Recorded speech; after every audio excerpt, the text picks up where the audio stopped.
Hey everyone, what is up? Welcome to a brand new OverSimplified reaction. I'm EDJ here, and I believe this will be the final oversimplified reaction on this channel because I've officially caught up to all of his content. And until he uploads a new video, because the latest as of right now is the Corinthian War, so yeah, until he uploads again, we're basically done here with Oversimplified, and we're moving on to newer, brighter things. I don't know what I'm going to react to. Probably more history. Yeah, I can't really think of much else. So, yeah, this video is titled what is it called? Wait, sorry. I need to look really quick. Okay, The War That Changed the English Language, which I can only assume is about the Battle of Hastings. And if I'm correct, the Battle of Hastings was between William the Conqueror, who comes from Normandy, and the King of England at the time, which is Harold or God. I forget the King of England at the time. Please forgive me. But point is, all you really need to know is that William the Conqueror won. He brought a lot of his Norman customs to the language, to the English language, and it basically kind of evolved and changed, the English language as we knew it. So, had a real big linguistic change, I suppose, a big language change to history. So I'm definitely gonna be looking forward, if that is what he's talking about. If not, I've just wasted everyone's time.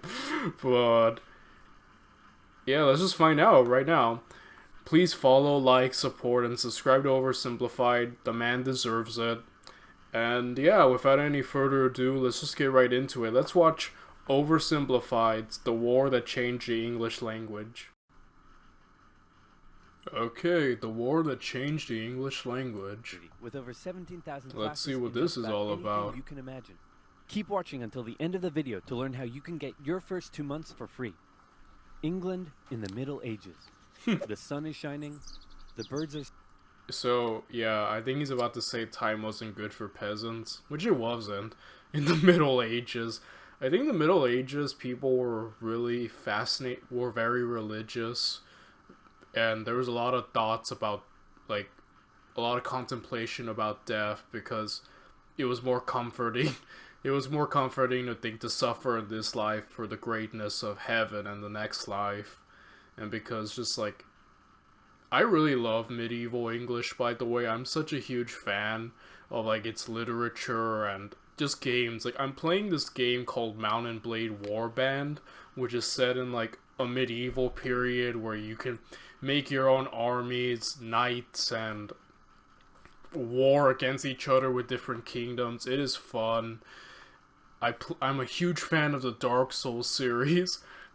You know, I love the whole knights and, like, dragons. Well, obviously there weren't real dragons in the medieval ages, but, you know, knights and kingdoms, and it's just so much to it. I think that's also why I'm a fan of, like, George R.R. Martin's A Song of Ice and Fire series, because it kind of covers that medieval aesthetic and politics, and just overall, if there's any period that I'm most fascinated and in love with, it is the medieval times. I suppose medieval England is the one everyone thinks about, right?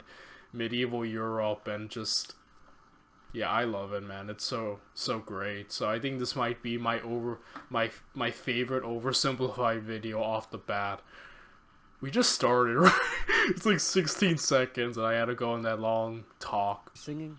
The children are playing in the village square. What a wonderful time to be alive. No, it's You're not. dying of dysentery. Yeah. And also we're being raided by Vikings. What an awful time to be alive. It's the year 900. Europe is a Viking's wet dream. Raids galore. Hey, you want to go raid Paris? Okay. That particular raid didn't go too well, but the King of the Franks said, you guys are pretty tough and scary. How about we give you land in northern France, and in return, you protect us from other Vikings? And it was agreed. The Vikings set up the Duchy of Normandy, and then they went full on French, converting to Christianity, learning the language, and making babies with the locals. England also had its fair share of Viking problems. In the 800s, Danish Vikings had conquered most of the country, but the Anglo-Saxons eventually managed to kick them out, although they left behind a bunch of Viking settlers. Now this guy's king. He sucks. Replace him with his brother. And he was like, hey baby, how you doing? And had a son, and then turned around and was like, hey baby, how you doing? And had another son. Boy. And then he died and no one was sure which son to make king. This one, because he's older. Not if I have anything to do with it. That works for us too.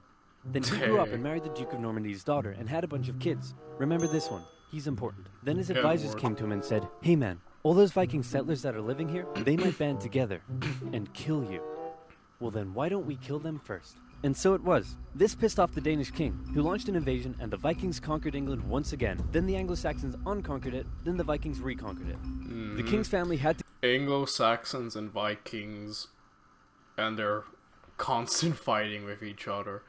Okay, there's a show called Vikings. I haven't actually watched it, but hopefully they might cover, you know, the Anglo-Saxons and I guess they have the Vikings wars between each other. Like I said, I haven't watched it. I probably should, but if they do, if any of you here have watched it, feel free to let me know. If yes, I think I might watch it sooner rather than later. To go into exile, including Edward. Remember him? He went to Normandy where he lived for 30 years. He and his brother Alfred tried to return to England to retake the throne from the Vikings, but they were betrayed by the Earl of Wessex, who said, hey friend, I'll take you to London where all the nobles are ready to make you king. Oh no, look out, red hot poker in the eyes. I can't see, dang. And thus you can't be king. Edward then escaped back to Normandy. There's something about medieval torture which is like, it's not fun to watch.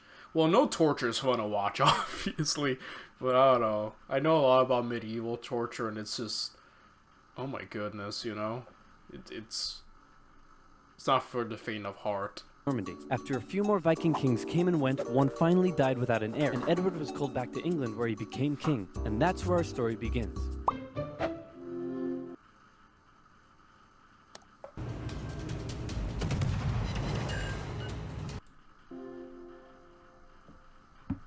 Here's the thing about becoming a king in the Middle Ages. Often your entire country won't support you at first. You can be vulnerable to rebellions, and it's up to you to take control. Yeah, being king, I think a lot of people glamorize it now. You know, like, you're king, you're awesome, you got all the power, but it really wasn't ever that simple. I remember my mom was watching some show. I wish I could say what show it was, but it was set around the medieval period. And I remember she turned to me as I was walking by, and she was like, man, I'm watching this show. Being king sucks. Everyone wants you dead. Like, everyone's plotting against you or around you, and why would anyone want to be a king? And I'm like, yeah, it kind of makes sense. You know, it was not as fun in medieval England. Fortunately for Edward, there was already a super powerful guy who had a lot of control over England, and if Edward could get his support, then England would be his. Who is this guy? Oh, piss, it's the guy who gave my brother the red hot poker in the eyes. After an awkward moment where Edward exiled Godwin from the country, he eventually had to give in and let him keep his earldom, possibly after Godwin gave him a bunch of gold and said he was very, very sorry. King Edward also married Godwin's daughter. Then Godwin died, and his massive fortune was passed down to his sons, who all became earls. In particular, this one became the new Earl of Wessex. Harold Godwinson was now King Edward's brother-in-law. He was a close advisor to the king, a brave warrior who had proven himself in battle against the Welsh, and in many ways he was almost like a co-king. Uh-oh, Edward got old and he's on his deathbed. Possibly for religious reasons, or maybe because he wasn't happy about having to marry her, he didn't boink his wife, and as a result has no kids, meaning there's no obvious heir to the throne, meaning I'm gonna be king. He does have a grandnephew, it could be him. No, let's go with me. Just one problem. I mentioned that Edward's mother was a Norman. Edward grew up in Normandy, and he had a lot of Norman friends. The current Duke of Normandy was William the Bastard. Why was he called the Bastard? One day his father was sneaking out of his castle when his advisors said, "Where are you going?" To the tanner's shop? Why? To get a tan. But that was a lie. Firstly, because tanners give you leather, not tans, and secondly, because he was really going to see the tanner's daughter. One thing leads to another, and out comes baby William, born out of wedlock. Thus, an absolute bastard. His father died when William... I'm pretty sure being a bastard wasn't looked that highly upon back then. And I'm only saying that because, like, I'm also a bastard. Like, you know, my parents never married, so... Oh no, I relate with you there, Will. William was 7 or 8, and he became the new Duke. He spent most of his childhood narrowly avoiding assassination, which probably turned him into the big balls tough guy he's remembered as today. He In was 1051, wild. the town of Alençon tried to rebel against him, and the townspeople beat on dead animal skins as an insult to his commoner mother. William was furious.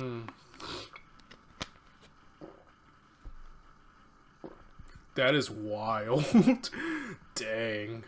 And he responded by, well, let's just say it wasn't pretty. That's the kind of guy we're dealing with here. William and Edward were good friends, and Edward allegedly promised that William could have the English throne after him. A decade later, Harold Godwinson even visited William and pledged an oath to him over holy relics, promising that William could be the next king of England. Although it's possible Harold only did it because William was holding his family hostage. So when William heard that the king was on his deathbed, he said, hooray, I'm going to be king. So now you have two extremely powerful men who both think they're about to become the next king. But wait. This guy is the King of Norway. He spent most of his life as a warrior for hire, fighting for whoever would give him the most gold. You name a place, he probably fought a war there. Poland? Yep. Estonia? Yep. Against pirates in the Mediterranean? Yep. The Holy Lands? Sicily? And Bulgaria? Yep. He got crazy rich off the back of it and was swimming in gold. Then he returned home and became king. One of the previous Norwegian kings had made an agreement with one of England's Viking kings, saying that when that Viking king died, the King of Norway would get the English throne. Hardrada felt that because of this agreement, he was now entitled to the English throne. He was also eager to go on one last big conquest that would turn him into a legend. So when he got word that Edward was on his deathbed, he thought, I'm going to invade England, and then I'm going to be king. So now we have three extremely powerful men who all think they're about to become the next king of England, and that means somebody's probably about to get hurt. Back in England, Harold Godwinson is watching over the dying King Edward. Suddenly, he comes out with a shocking announcement. Hey, everyone, gather in. That's it. Come closer. Don't be shy. Okay, so I've got bad news. The king is dead. I know, very sad. But good news. He said that I should be the next king. So, hooray for me. And, oh yeah, he said that if he once told anyone else they could be king, that he doesn't like them anymore, and they should just stay in Normandy. And also he said that no one should ask any further questions. Okay, good talk. That sounds legit. Go do whatever it is you do. Usually it took months of preparation to crown a new king, but Harold rushed it, and he had himself crowned the same day King Edward was buried. In Normandy, William's advisors came to him The body was still warm, and it was like, nah, I gotta be king now. And said, hey Big Willie, bad news, Harold Godwinson has taken the English throne. And William was furious, so he sent an envoy to Harold who said, William says you stole the throne and demands you immediately return it to him. Let me think about that. No. He said no. That bastard. Wait, I thought you were the bastard. Dude. Uncool. At Jersey Mike's, they freshly slice your soap It's okay, right Will. in front of you, I'm a bastard which takes too. some training. Then again, in the 21st century, it's not really looked down anymore. I mean, how many absent fathers and just straight up unmarried couples just having kids, you know? Yeah, I'm not gonna traumatize them and tell you about my life, so let's get William moving. immediately began gathering his armies together and preparing for an invasion of England. Now, killing a king was generally frowned upon in old-timey Europe because they were considered to have been chosen by God himself. So back in Normandy, William had to get God on his side. He needed the Pope's blessing for his conquest, so he went to the Pope and said, Godwinson made an oath to me over holy relics, and then he usurped the throne. Can I kill him? Sure, why not? So the Pope gave William his blessing, meaning William now had God on his side. Everything was ready to go. Just one problem. The wind. It was blowing the wrong way, and always that William had wind, to wait dude. with his army in Normandy, while Godwinson waited with his army in the south of England. They waited, and waited, and waited, and then William said screw it and sailed for England and got shipwrecked because the wind was blowing the wrong way. So then he decided to keep on waiting. They waited for 2 months and the wind never changed. Eventually Godwinson got bored and also ran out of food for his soldiers, so he sent them all home and he returned to London. The south coast was undefended and all William could do was keep waiting. While the northerly wind kept William in Normandy, it was carrying Hardrada and his Viking army to England. Hardrada landed near the old Viking city of York and defeated a regional army led by the Northern Earls, and York surrendered. When Godwinson heard about this, he must have been pretty upset. He had just disbanded his army, and now he had to gather them all together again and march all the way north. He made the exhausting journey in just 4 days, which is crazy quick, and he caught the Vikings off guard and unprepared for battle. The two armies stood on either side of the river Battle of Durham. Stamford Bridge. Legend says that Yeah, I think he's about to mention it, but yeah, there was one Viking who held off the entire army single-handedly while on the bridge. Like, I guess that berserk Viking rage, like, what a legend, dude. Berserker Vikings single-handedly held the only bridge crossing the river, dodging arrows and fending off attackers, until some English soldiers got under the bridge in a barrel and gave him the old spear in the jewels. Oh, I didn't know that. Enough time to form a Ouch. shield wall, but because they'd been caught off guard, many weren't wearing their chainmail and armor, and the English eventually defeated them, killing Hardrada, and with him, bringing the Viking era in England to an end. Dang.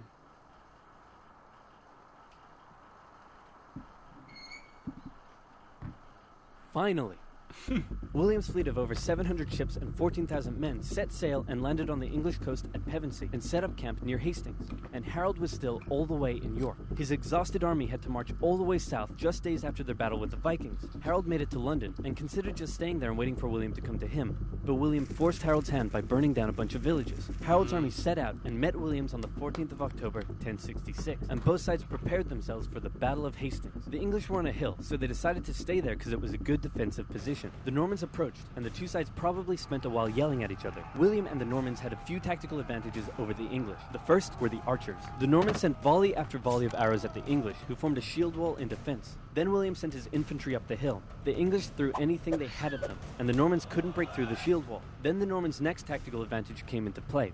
William sent his cavalry up the hill, but even they struggled to break through the shield wall defenses. Wave after wave of infantry and cavalry came, and Harold knew all he had to do was let the Normans exhaust themselves and he would win. But then something a bit strange happened. It's possible the Normans incorrectly believed William had been killed. Maybe they lost their will to fight against the shield wall, or maybe it was an intentional deception tactic. But suddenly, the Norman forces turned and ran away from the English. Believing they had won, the English broke their shield wall and chased down the retreating Normans, who then turned around, encircled the English troops, and cut them down. In the chaotic fighting that followed, Harold Godwinson was killed, the most popular theory being that he took an arrow in the eye. Yes. The English were defeated, and William had won. He was no more just a bastard. Now, he was a conqueror. At first, the English nobles were reluctant to make him king, but William burned down a few more villages, and the nobles eventually gave in and offered him the crown. As he was coronated, the local villagers in Westminster let out a cheer of support, but William thought it was a riot, so he burned down the village.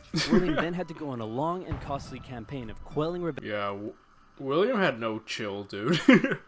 But hey, he was effective, right? Rebellions and burning down villages all over England to force the people into submission. And England went through a massive transformation under its new Norman rule. English nobles were replaced with Normans. They built castles and grand cathedrals, but one of the most interesting changes occurred within the English language. The Normans brought their dialect of French to England, and it merged with Old English in ways we still live with today. First of all, the Normans were obviously the ones in power, so words related to power like government, judge, castle, and crown come from the Normans. Words that are considered posher or more refined are usually the Norman ones. At first, the Anglo-Saxons probably weren't that friendly to the Normans, while the Normans likely weren't that amiable towards the Anglo-Saxons. An Anglo-Saxon might come into a room, but a Norman would enter into a chamber. An Anglo-Saxon might buy themselves a shirt, while a Norman would purchase a blouse. And while that filthy Yeah, so I guess the fancier, more flowery words were the Normans, right? peasant's new shirt may be fair, the Norman blouse is absolutely beautiful. The Normans actually considered some Anglo-Saxon words so crude that I can't even say them on YouTube. But there's more. Ask an Anglo-Saxon what job he does, and he might respond with some low-level trade, such as a baker, a miller, or a shoemaker. But a Norman has a skilled trade, like a painter, a tailor, or a merchant. The Anglo-Saxon farmers working in the fields owned many cows, pigs, and sheep, but once they were served up in a Norman banquet, they became beef, pork, and mutton. And written English changed too. Since many Anglo-Saxons couldn't write, the written language was romanticized. Your annoying friend that says cool whip might just be speaking an Old English dialect, as the Anglo-Saxons originally wrote it when, where, and what, but the Normans swapped the W and H around, and the long English A vowel sounded more like an O to the Normans. Where? Yeah, I just prefer where. So you can thank them that you live in a home, not a ham. Hey, fun fact about William, the man couldn't read or write, not in French, not in English, not in anything. Well, what if I told you there was a place where you could learn French, English, even Japanese if you wanted? And not just that, pick up a musical instrument, learn to code games and apps, animation, photography and film, anything you could dream of. All taught by genuine experts, and you can get your first 2 months for free. I'm talking about Skillshare. With over 17,000, you can get unlimited with Skillshare. Yeah, okay, that was just an ad, and yeah, I really love that video. Love learning about the Battle of Hastings. Overall, very cool. And yeah, guys, we've done it. We've caught up to all of OverSimplified's videos. This has been a really fun adventure. Thank you all. And I guess I'll be back when he makes a new video next time. Bye, everyone.